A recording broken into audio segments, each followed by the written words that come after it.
അമൃതപുരി ശരിക്കും ആഘോഷരാവാണ് ഇന്ന്.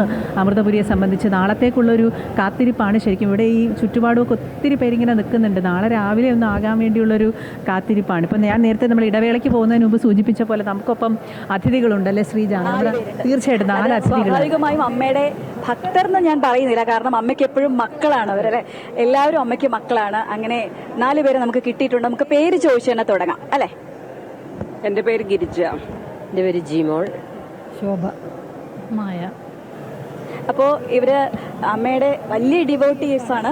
അപ്പോൾ ആദ്യം നമ്മൾ സൂചിപ്പിച്ചു, ഈ ജനസാഗരമാണ് അമൃതപുരിയിലേക്ക് ഇങ്ങനെ ഒഴുകി എത്തിക്കൊണ്ടേയിരിക്കുന്നത്. പക്ഷെ ഇവർക്കൊക്കെ കൃത്യമായ താമസം, ഭക്ഷണം ഒക്കെ കിട്ടുന്നുണ്ട്.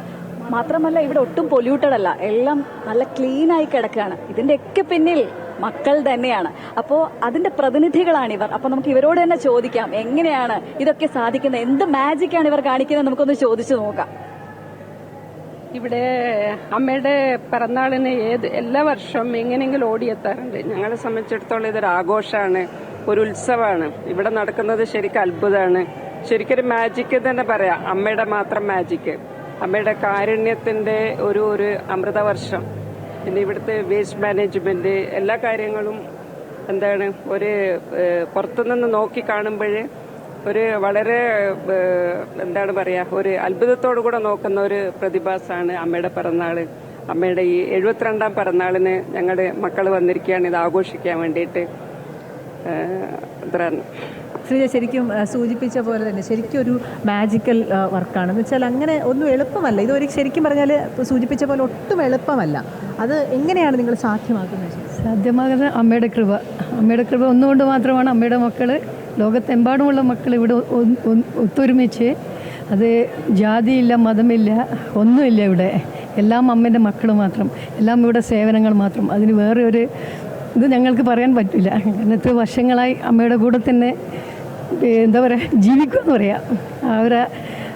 അമ്മേൻ്റെ കൈ താങ്ങിൽ ഞങ്ങൾ സുരക്ഷിതമായിട്ട് ഒരു പക്ഷിക്കൂട്ടിനെ എങ്ങനെ കൊണ്ടുപോകുന്നു അതുപോലെയാണ് അമ്മ ഞങ്ങളെ, മീൻസ് നമ്മളെ കുടുംബത്തിനെ മൊത്തം പറയാം, മാത്രമല്ല ലോകത്തിനെ മുഴുവനും അമ്മയെ പോലെ ആയിത്തീരാൻ വേണ്ടിയിട്ട് എല്ലാവരും അമ്മ ചെയ്യുന്ന കാരുണ്യം കണ്ടുകൊണ്ട് ലോകത്തെല്ലാവരും അതുപോലെ ചെയ്യാതെ ലോകം അമ്മ പറയുമ്പോൾ വലിയൊരു സുന്ദരമായിരിക്കും. കൂടിയല്ലേ? അത് തീർച്ചയായിട്ടും കണ്ണു നിറയുന്നുണ്ട്, നമുക്കത് കാണാൻ സാധിക്കുന്നുണ്ട്. ഓരോ ആളുകളും ഇവരൊക്കെ ഒരു കണ്ണി മാത്രമാണ് അല്ലെ. ഇതുപോലെ എത്ര കണ്ണികൾ ചേർന്നിട്ടുണ്ടായതാണ് അല്ലെ ഈ ഒരു വലിയൊരു മാജിക് എന്ന് പറയുന്നത്.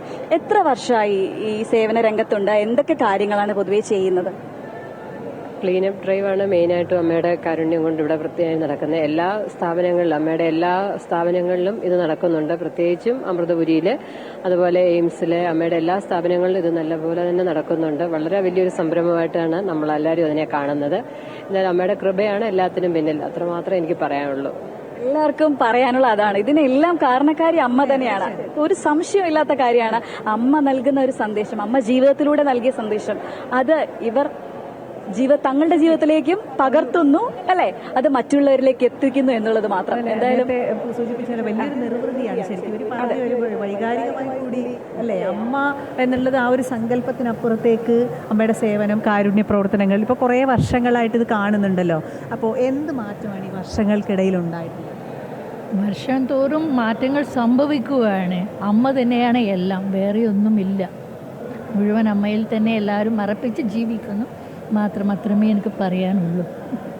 അമ്മ തന്നെയാണ് എല്ലാം. അമ്മയുടെ ആ കാരുണ്യം, ആ അമ്മയുടെ ഒരു സ്പർശനം കിട്ടുക എന്നുള്ളതാണ് വളരെ പ്രധാനം. നമ്മളിപ്പോൾ അമ്മയുടെ ഒരു ചേർത്ത് പിടിക്കൽ അല്ലെങ്കിൽ അമ്മയുടെ ഒരു കരുതലാണ് എല്ലാവർക്കും വേണ്ടത്. അതിന് വേണ്ടിയിട്ടാണ് ശരിക്കും പറഞ്ഞാൽ എല്ലാവരും ഇവിടെ ഒത്തുചേരുന്നത് അല്ലേ ശ്രീജ? തീർച്ചയായും ഈ ഒരു ഉത്സവം അവർ തുടങ്ങിക്കഴിഞ്ഞു, നാളുകൾക്ക് മുൻപേ തുടങ്ങിക്കഴിഞ്ഞു. എല്ലാവരും ശുചീകരണ യജ്ഞം, വലിയൊരു ശുചീകരണ യജ്ഞം തന്നെയാണ് ആലപ്പുഴയിലും കൊല്ലത്തെ പല ഭാഗങ്ങളിലും ഒക്കെ നടന്നത്. അതിലൊക്കെ ഇവരൊക്കെ പങ്കാളികളായിട്ടുണ്ട്. അങ്ങനെ ഒരുപാട് പേർ ചേർന്ന്, അമ്മയുടെ മക്കളെല്ലാം ചേർന്നാണ് ഈ ഒരു ദിനം, നാളത്തെ ആ ഒരു ദിനം അത്രത്തോളം മനോഹരമാക്കാൻ പോകുന്നത് എന്നുള്ളതാണ് അല്ലെ. എല്ലാവരെയും ഇങ്ങനെ ചേർത്ത് പിടിക്കുന്ന അമ്മയുടെ ഒപ്പം ഇവരിങ്ങനെ ചേർന്ന് നിന്ന് കാരുണ്യത്തിന്റെ പുതിയ മാർഗങ്ങൾ അല്ലെങ്കിൽ പുതിയ സന്ദേശം ലോകത്തിന് തന്നെ പകർന്നു കൊടുക്കുക.